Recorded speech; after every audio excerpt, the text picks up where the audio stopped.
Hello दोस्तों। Class ninth की अपन NCERT कर रहे हैं, इकोनॉमिक्स अर्थशास्त्र। और उसके अंदर अध्याय 3 पढ़ेंगे, चैप्टर नंबर 3, निर्धनता एक चुनौती। तो सारे डेटा पढ़ेंगे। निर्धनता किस प्रकार से परिभाषित की गई है, निर्धनता के क्या क्या पैरामीटर्स होते हैं, वो सभी पढ़ेंगे। अलग अलग समितियाँ पढ़ेंगे, है ना। तो सबसे पहले समझो कि निर्धनता किसे कहते हैं। मूलभूत आवश्यकता के अभाव को निर्धनता कहते हैं। जब कोई व्यक्ति अपनी मूलभूत आवश्यकता जैसे कि कपड़ा, रोटी, मकान पूरा नहीं कर पाता तो वह निर्धन कहलाता है। भारत में हर चौथा व्यक्ति निर्धन है। विश्व में भारत में सबसे अधिक निर्धनों का संकेंद्रण है, मतलब कि यहाँ पे सबसे ज़्यादा जो गरीब लोग हैं वो रहते हैं। भारत में 2011 में 21.9% जनसंख्या राष्ट्रीय गरीबी रेखा से नीचे रहती है। गरीबी अथवा निर्धनता के प्रमुख सूचक कौन कौन से इंडिकेटर जो हमें बताते हैं कि गरीबी है। निरक्षरता स्तर, यानी कि कोई पढ़ा लिखा व्यक्ति नहीं है तो चांसेस रहेंगे उसके गरीब होने के। दूसरा है कुपोषण के कारण रोग प्रतिरोधक क्षमता की कमी, स्वास्थ्य सेवाओं की कमी, रोजगार के अवसरों की कमी, सुरक्षित पेयजल व स्वच्छता तक पहुंच की कमी। ये हमें बताते हैं, ये गरीबी के प्रमुख सूचक हैं।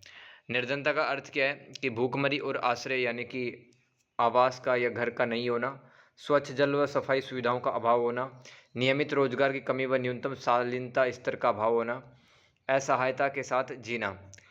तो स्वतंत्र भारत की सबसे बड़ी चुनौती थी निर्धनता। महात्मा गांधी कहते थे भारत सही अर्थों में सभी स्वतंत्र होगा जब यहाँ का सबसे निर्धन व्यक्ति भी मानवीय व्यथा से मुक्त होगा। मतलब प्रत्येक व्यक्ति जब मूलभूत व्यवस्था पाएगा तब सच्चे मायने में भारत को स्वतंत्रता मिलेगी, ये कहते थे महात्मा गांधी। सामाजिक वैज्ञानिक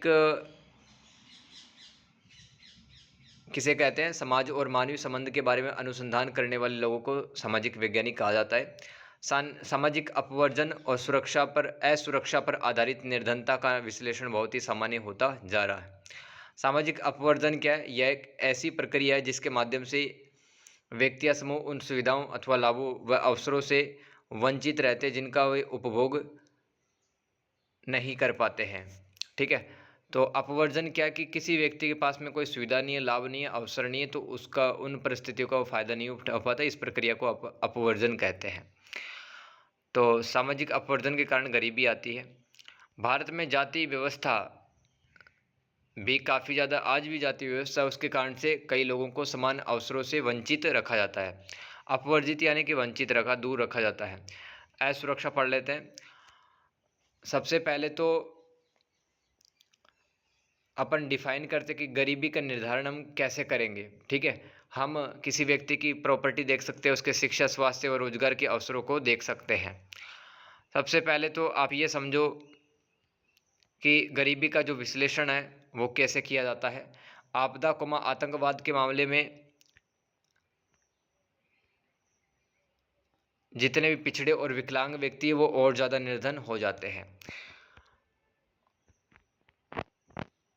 और जितने प्रकार के जोखिम है उनसे निपटने से उनकी सामाजिक आर्थिक क्षमता के आधार पर भी हम क्या करते हैं? विश्लेषण करते हैं गरीबी का। तो गरीबी का निर्धारण कैसे करते हैं? प्रॉपर्टी को देख के, शिक्षा, स्वास्थ्य और रोजगार के अवसरों को देख के और आजीविका के अवसर देख के। विश्लेषण कैसे करते हैं कि समाज के अंदर जो पिछड़े और विकलांग व्यक्ति वो आपदा और आतंकवाद से काफ़ी ज़्यादा प्रभावित होते हैं और ज़्यादा गरीब हो जाते हैं और उनकी सामाजिक आर्थिक जो क्षमता है वो और भी ज़्यादा कम हो जाती है। जब सभी लोगों के लिए बुरा समय आता है, चाहे कोई भी बाढ़ या भूकंप या फिर नौकरियों की उपलब्धता में कमी हो, दूसरे लोगों की तुलना में अधिक प्रभावित होने की बड़ी संभावना का निरूपण ही असुरक्षा है। तो असुरक्षा क्या चीज़ है कि जब कोई आपदा आती है, बुरा समय आता है, तो नौकरियों की उपलब्धता में कमी, ये एक प्रकार का जोखिम है जिसे अपन असुरक्षा भी कहते हैं। असुरक्षित समुदाय में अधिकतम विधवाएं, महिलाएं, अपंग व्यक्ति, पिछड़े वर्गों के लोग ही आते हैं। निर्धनता रेखा देखो, ये काल्पनिक रेखा है। यह बताने में सहायक है कि कोई व्यक्ति गरीब है कि नहीं है। जो व्यक्ति निर्धन रेखा के नीचे आता है वह निर्धन कहलाता है।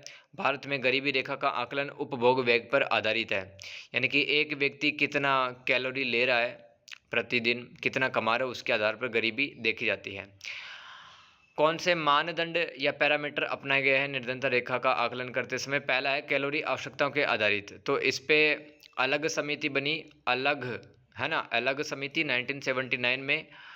इसके रिपोर्ट के अनुसार अगर कोई गांव में कोई व्यक्ति रहता है, अगर एक व्यक्ति एक दिन में 2400 कैलोरी पा रहा है तो वो गरीब नहीं है, 2400 कैलोरी से नीचे वो पा रहा है तो वो गरीब है। शहरों में एक व्यक्ति एक दिन के अंदर 2100 कैलोरी पा रहा है खाने के अंदर, ठीक है, तो वो गरीब नहीं है। ग्रामीण क्षेत्रों के लिए कैलोरी ज़्यादा होने का कारण ये है कि गांव में लोगों को ज़्यादा मेहनत करनी पड़ती है। भारत में दोस्तों न्यूनतम आय देख लेते हैं, 2011 और 12 का डेटा है। एक व्यक्ति प्रति माह गांव के अंदर 816 रुपये कमाता था, जबकि शहर का व्यक्ति एक महीने के अंदर 1000 रुपये कमाता था। 5 सदस्यों के परिवारों की बात की जाए तो 4080 रुपये एक महीने के कमाते थे 5 सदस्यों का परिवार गाँव में, और शहरों में 5000 रुपये कमाते था 5 सदस्यों का परिवार। यदि इससे भी कम होगा तो वह व्यक्ति अथवा परिवार गरीबी रेखा के नीचे होगा। आगे चलते हैं। कम कैलोरी की आवश्यकता के बावजूद शहरी क्षेत्रों के लिए उच्च राशि निश्चित की गई है, क्योंकि शहरी क्षेत्रों में अनेक वस्तु कीमतें अधिक होती है। अब देखो यहाँ पे क्या बताया गया है, 2011 और 12 के अनुसार गरीब परिवार कौन सा होगा, जो कि एक महीने के अंदर अगर 5000 से नीचे उसकी आय है तो वो गरीब परिवार माना जाएगा, ठीक है। ये कुछ डेटा यहाँ पे बताया गया है अलग समिति के आधार पर, राइट। आगे चलते हैं। एक फैक्ट याद करो आप, निर्धनता रेखा का आकलन समय समय पर किया जाता है, और यह सर्वेक्षण मतलब सर्वे NSO, जिसको नाम देते हैं अपन नेशनल स्टैटिस्टिकल ऑफिस, द्वारा किया जाता है। और पहले तो NSSO व CSO द्वारा गरीबी रेखा का निर्धारण किया जाता था। NSSO का मतलब होगा national sample survey office, CSO का मतलब सेंट्रल स्टैटिस्टिक ऑफिस, और NSO का जो गठन है दोस्तों, NSSO प्लस CSO को मिला के किया गया तब NSO बना है, ठीक, कन्फ्यूज़न नहीं होना है। NSO दो बॉडीज़ को मिला के बनाया गया है ना, याद रखना। गरीबी रेखा निर्धारित करने वाली कुछ अन्य समितियाँ, जैसे कि दांडेकर एवरेस्ट समिति 1971 बनी, तो उन्होंने कहा कि अगर कोई व्यक्ति 2250 कैलोरी प्रतिदिन लेता है तो वह गरीबी रेखा से ऊपर माना जाएगा। लोकड़वाला समिति रिपोर्ट आई थी 1993 में, तो उन्होंने कहा कि कैलोरी के साथ साथ CPI AL व CPI IW को भी आधार बनाना चाहिए। अब ये CPI AL क्या है दोस्तों? CPI 4 तरह का होता है, यहाँ पे 2 तरह का बता रखा है। Consumer price index for agriculture labourers, यानी कि कृषि क्षेत्र में जो मजदूर काम करते हैं उनके लिए उपभोक्ता मूल्य सूचकांक होता है, यानी कि कितनी वस्तु एवं सेवाएं यूज कर रहे हैं, ठीक है। तो एक इंडेक्स जारी होता है, तो उसके आधार पर भी मतलब गरीबी का निर्धारण करना चाहिए, लोकड़वाला कमेटी ने कहा था, ठीक है। इसके अध्यक्ष प्रोफेसर TD लोकड़वाला थे।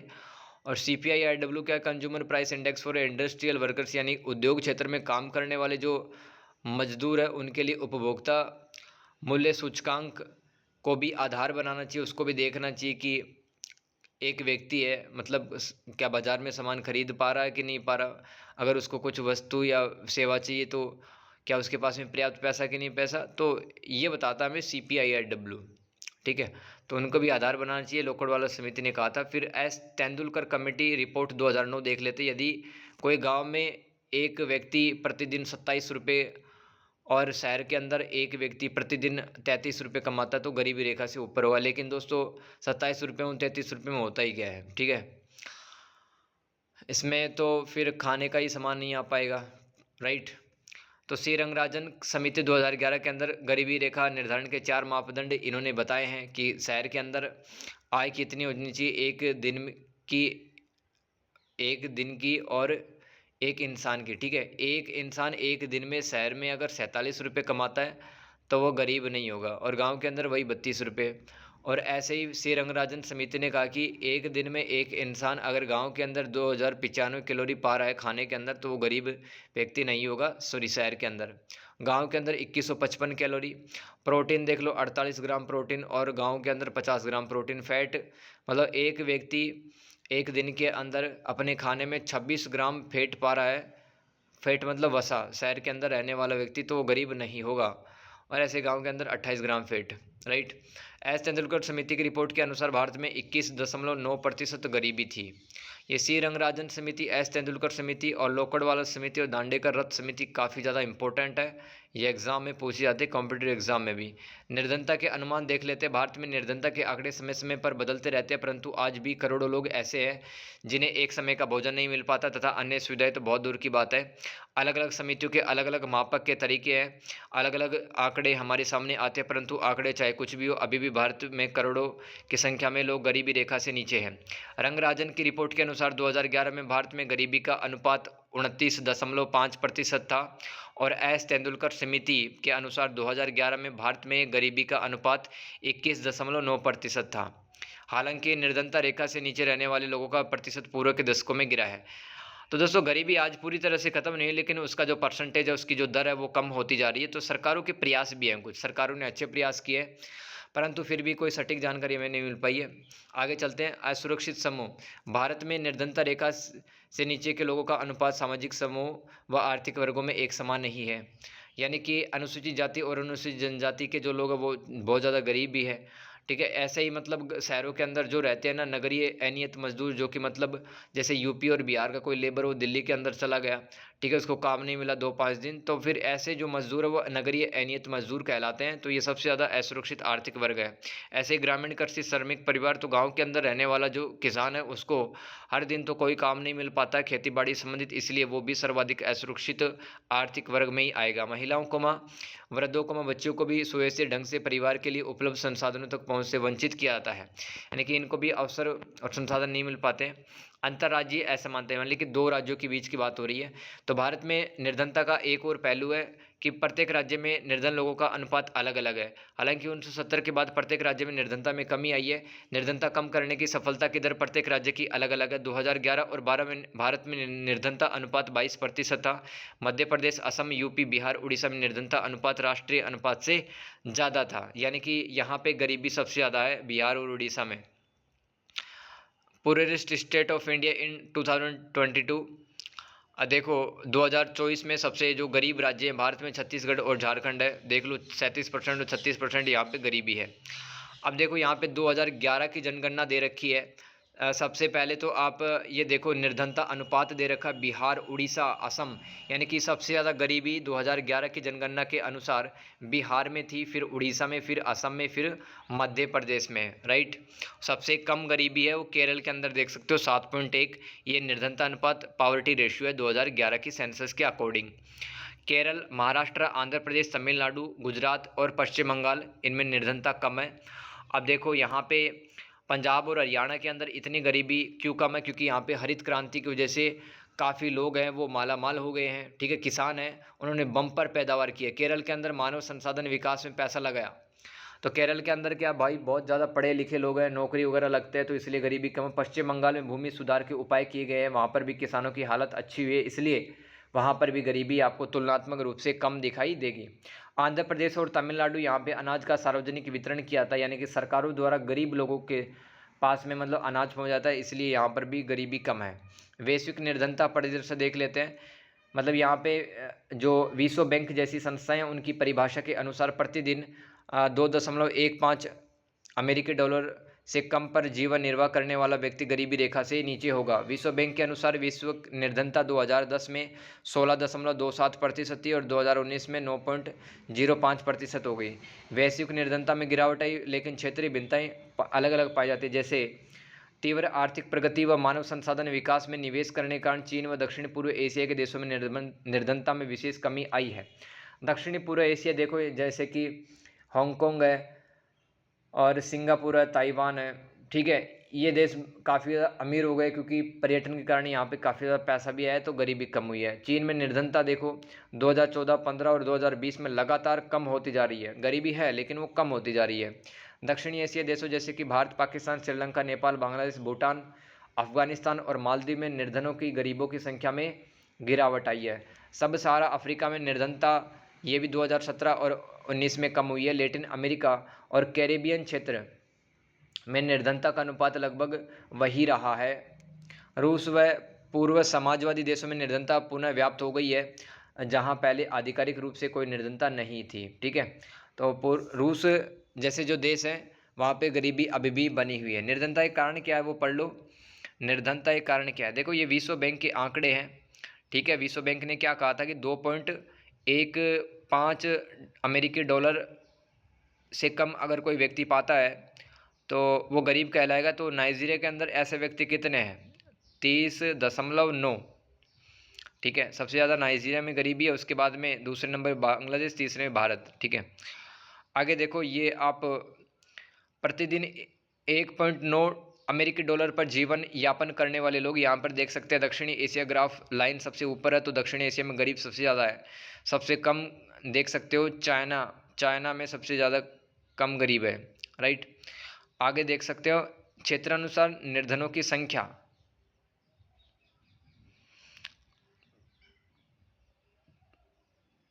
तो यहाँ पे आप देख रहे हैं कि 1990 और 2020 तक 25 तक आते आते ये गरीबी कमी हो रही है। ये देखो, सब सहारा अफ्रीका, ये येलो कलर का ग्राफ बना हुआ सबसे नीचे, सबसे ऊपर पूर्वी एशिया और प्रशांत सागर। ठीक है, तो सब सारा अफ्रीका जैसे देशों में गरीबी ज़्यादा है। आगे चलते हैं अपन। अब कारण क्या है गरीबी के, वो देख लो आप। ब्रिटिश औपनिवेशिक प्रशासन, ब्रिटिशों की खराब नीतियों के कारण भारत के हस्तकला उद्योगों व वस्त्र उद्योगों के विकास को नुकसान पहुंचा। रोजगार के अवसर कम हुए, आय की वृद्धि गिरी। जनसंख्या वृद्धि दूसरा कारण है। जनसंख्या वृद्धि से रोजगार में कमी आई, परिवार का आकार निर्धनता का कारण बना। अब एक परिवार में अगर 20-20 बच्चे हो रहे हैं, 10-10 बच्चे हो रहे हैं, तो वहाँ पर गरीबी तो आनी है सबको। ना तो हेल्थ मिल पाएगी, ना एजुकेशन मिल पाएगी। तो जनसंख्या वृद्धि है, उससे संसाधनों रिसोर्सेज का भी तो नुकसान होता है, राइट। भले ही आपके पास में कितनी स्किल्स हो, लेकिन जनसंख्या वृद्धि है, बहुत ही मेजर प्रॉब्लम है क्लाइमेट चेंज की तरह। बेरोजगारी, रोजगार की कमी से निर्धनता बढ़ी है। सामाजिक घटक जैसे कि जातिवाद और रीति रिवाज आदि कारण भी गरीबी आई है। अत्यधिक ऋणग्रस्त लोग कर्जा ही उतारते रहते हैं पूरी जिंदगी भर, कमा तो कुछ पाते नहीं। भूमि व अन्य संसाधनों का असमान वितरण। सिंचाई और हरित क्रांति के प्रसार से कृषि क्षेत्र में रोजगार के अनेक अवसर सृजित हुए, लेकिन इनका प्रभाव भारत के कुछ भागों तक सीमित रहा। निर्धनता विरोधी उपाय, जैसे कि आपको कुछ मैं उपाय बताता हूँ कि भारत सरकार ने क्या किया है। तो भारत की संवर्धी दर यानी कि ग्रोथ रेट 1970 के दशक में 3.5% से बढ़कर 1980-90 के दशक में 6% हो गई है। 1950 और 80 के बीच में निर्धनता अनुपात, ये अनुपात है यहाँ पे 45%। यहाँ पे एक ही डेटा याद रखो, यहाँ पे जो साइड में लिखा है 1950 और 80 के बीच में भारत में प्रति व्यक्ति आय में वृद्धि हुई है। ठीक है, निर्धनता अनुपात या अनुमान जो भी लिखा है इसको आप काट देना। आगे चलते हैं। विकास की उच्च दर ने निर्धनता को कम करने में महत्वपूर्ण भूमिका निभाई है। दूसरा है लक्षित निर्धनता निरोधी कार्यक्रम। तो गरीबी उन्मूलन के लिए कार्यक्रम चलाए जाते हैं। निर्धनता को कम करने के लिए बनाई गई कुछ योजनाएं देखो। महात्मा गांधी राष्ट्रीय ग्रामीण रोजगार अधिनियम 2005, जिसको मनरेगा भी कहते हैं, तो सितंबर 2005 में बना था। ठीक है, नरेगा इसका नाम था, नरेगा 2005 तक, और 2006 में इसको मनरेगा कह दिया गया। विश्व की सबसे बड़ी रोजगार योजना है ये। 200 जिलों में प्रत्येक परिवार को साल में 100 दिनों का रोजगार की गारंटी से मिलती है। बाद में 600 जिलों तक इसका विस्तार हो गया। रोजगारों का 1/3 रोजगार महिलाओं के लिए आरक्षित था। यदि 15 दिनों के भीतर आवेदक को रोजगार मुहैया यानी कि उपलब्ध न करा गया तो बेरोजगार भत्ता मिलेगा। इस योजना के अंतर्गत राष्ट्रीय स्तर पर राष्ट्रीय रोजगार गारंटी कोष बनाया गया तथा राज्य स्तर पर राज्य रोजगार गारंटी कोष स्थापित किए गए। अब देखो, नोट लगा के एक पॉइंट लिखो आप कि 10वीं पंचवर्षीय योजना के दौरान ये लागू की गई थी, महात्मा गांधी राष्ट्रीय ग्रामीण रोजगार अधिनियम। आगे चलते हैं। राष्ट्रीय काम के बदले अनाज कार्यक्रम 2004 में लागू हुआ। तो 14 नवंबर 2004 में देश के सबसे पिछड़े 150 जिलों में लागू किया गया। NFWP क्या है? National food for work program का उद्देश्य क्या चीज़ है? श्रम प्रदान परियोजना में रोजगार के अवसर प्रदान करके ग्रामीण आबादी को खाद्य सुरक्षा प्रदान करना है। NFWP में भाग लेने वाले श्रमिकों को उनके काम के पारिश्रमिक के रूप में खाद्यान्न प्राप्त हुआ। तो काम करो और उसके बदले में अनाज मिलेगा। ये था NFWP प्रोग्राम।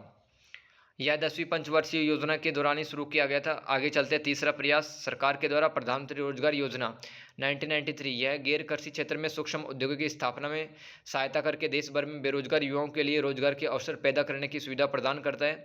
यह 8वीं पंचवर्षीय योजना के दौरान लागू किया गया था। आगे चलते हैं, राष्ट्रीय रोजगार सृजन कार्यक्रम, उद्देश्य ग्रामीण क्षेत्रों और छोटे शहरों में स्वरोजगार के अवसर सृजित करना। 5वां स्वर्ण जयंती ग्राम स्वरोजगार योजना 1999, इसका उद्देश्य सहायता प्राप्त निर्धन परिवार को स्व सहायता समूह में संगठित कर बैंक ऋण और सरकारी सहायकी के संयोजन द्वारा निर्धनता रेखा से ऊपर लेके आना। मतलब सरकार भी सहयोग करेगी और स्वयं सहायता समूह में लोगों को ला करके बैंक भी लोन देगा, तो इससे है ना लोग गरीबी से बाहर आएंगे। ये 9वीं पंचवर्षीय योजना के दौरान लाई गई थी। 6वां देख लो, प्रधानमंत्री ग्रामोदय योजना 2000 ईस्वी, इसका उद्देश्य ग्रामीण क्षेत्रों में रोजगार पैदा करना था। प्राथमिक शिक्षा, स्वास्थ्य देखभाल, पेयजल, आवास, ग्रामीण सड़कों जैसी ग्रामीण जरूरतों को पूरा करना इसका उद्देश्य था। 9वीं पंचवर्षीय योजना में लाया गया था। फिर अंत्योदय अन्न योजना 2000 ईस्वी के अंदर, इसका उद्देश्य था लोगों को खाद्य सुरक्षा प्रदान करना और भारत में भूख को समाप्त करना। लाखों गरीब परिवारों को कम कीमत पर भोजन देकर सहायता करना। जैसे कि अंत्योदय अन्न योजना के तहत गेहूँ है वो 2 रुपये प्रति केजी दिया गया और चावल है 3 रुपये प्रति केजी दिया गया। ये 9वीं पंचवर्षीय योजना के दौरान लाई गई थी। ठीक है, तो ये देख लो आप, पॉवर्टी एलिवेशन स्कीम्स भारत सरकार के द्वारा क्या क्या लाई गई है। देखो, इंदिरा आवास योजना है, इसके अंदर प्रधानमंत्री उज्ज्वला योजना है। ठीक है, आगे चलते हैं, ये भी कुछ पढ़ लो। दीनदयाल उपाध्याय ग्राम कौशल योजना है, प्रधानमंत्री कौशल विकास योजना, प्रधानमंत्री गरीब कल्याण योजना, आयुष्मान भारत स्कीम और प्रधानमंत्री ग्रामीण आवास योजना, इनके द्वारा भारत सरकार ने गरीबी को कम करने की कोशिश की है। कुछ और स्कीम्स पढ़ लो, जैसे कि प्रधानमंत्री आवास योजना 2015 ईस्वी के अंदर लागू की गई, प्रधानमंत्री जन धन योजना, प्रधानमंत्री कौशल विकास योजना, प्रधानमंत्री उज्ज्वला योजना, अन्नपूर्णा योजना, जननी सुरक्षा योजना, जो कि 2005 और 6 में लागू की गई थी। ये आप याद कर लो। ठीक है, गरीबी को कम करने के लिए ये स्कीम्स हैं भारत सरकार की। चुनौतियाँ क्या है, गरीबी क्यों नहीं दूर हो पा रही है। भारत में निर्धनता में जरूर गिरावट आई, परंतु आज भी एक बहुत बड़ी समस्या है। निर्धनता क्षेत्रीय स्तरों पे अलग अलग ग्रामीण क्षेत्रों में अत्यधिक है। शहरों में कम आपको गरीबी देखने को मिले, गाँवों में सबसे ज़्यादा।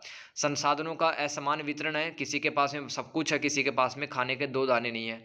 सामाजिक व सांस्कृतिक विभाजन की जड़ें, भ्रष्टाचार व शासन के मुद्दे रहते हैं। शिक्षा व स्वास्थ्य सेवा तक सीमित पहुँच है, इसीलिए भारत में गरीबी है वो अभी तक बनी हुई है। इस तरह से दोस्तों ये चैप्टर नंबर 3 है, ये कंप्लीट होता है आपका एनसीईआरटी में क्लास 9th। ठीक है, तो इसको बार बार देखो, समझने की कोशिश करो यहाँ पर, राइट। अगर 2-3 बार वीडियो देखते हो, नोट्स लिखते हो, तो आपको ज़रूर समझ में आ जाएगा। Thank you so much everyone, have a good day. मिलते हैं चैप्टर नंबर 4 में।